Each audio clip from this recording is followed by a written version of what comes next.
Hello everyone, I am Dr. Hardik Jain.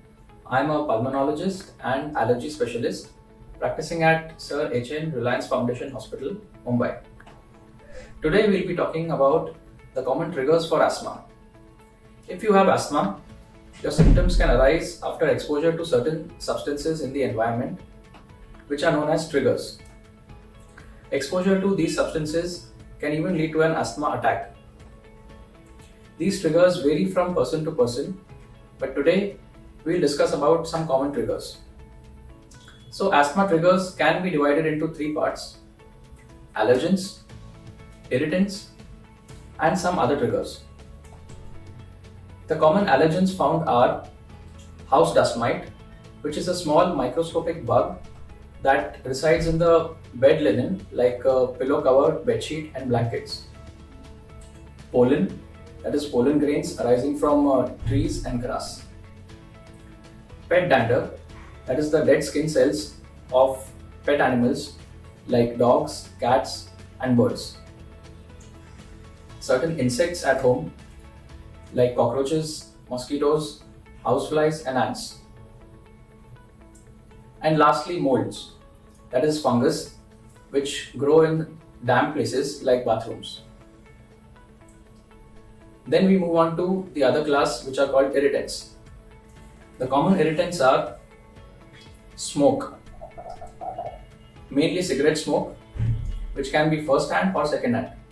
First hand smoke means if you're smoking yourself. Second hand smoke is when someone around you is smoking and you inhale that smoke.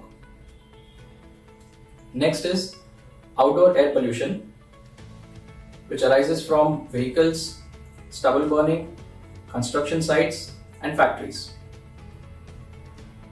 Then we have indoor air pollution, which arises from mosquito coils, dhoop agarbattis, etc.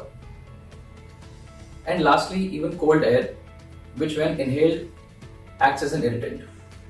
Lastly, we have other triggers, which include infections such as viral and bacterial infections, which are very common triggers for asthma. Then we have physical exertion and emotional stress, which can also act as triggers. We have change in the weather, which can trigger asthma. And then there are certain drugs, such as aspirin and other painkillers, which can trigger your symptoms. So these are the common triggers for asthma. It is very important to identify your trigger and make the best possible effort to avoid exposure to it. You can identify your trigger by means of an allergy test. Allergy tests are of two kinds. One is a blood test and the other is the skin prick test. The skin prick test for allergy testing is the gold standard to identify the trigger allergen.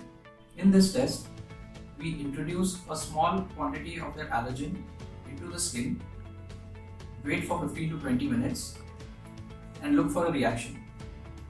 If there is a positive reaction, it indicates that you might be allergic to that substance. This is how we try and identify the trigger for our patients. Being an allergy specialist, I routinely perform this test for my patients and help them identify their trigger. So this was all about the common triggers for asthma. If you have any symptoms or need any assistance with identifying your triggers, please feel free to visit us at Sir H.N. Reliance Foundation Hospital. Thank you.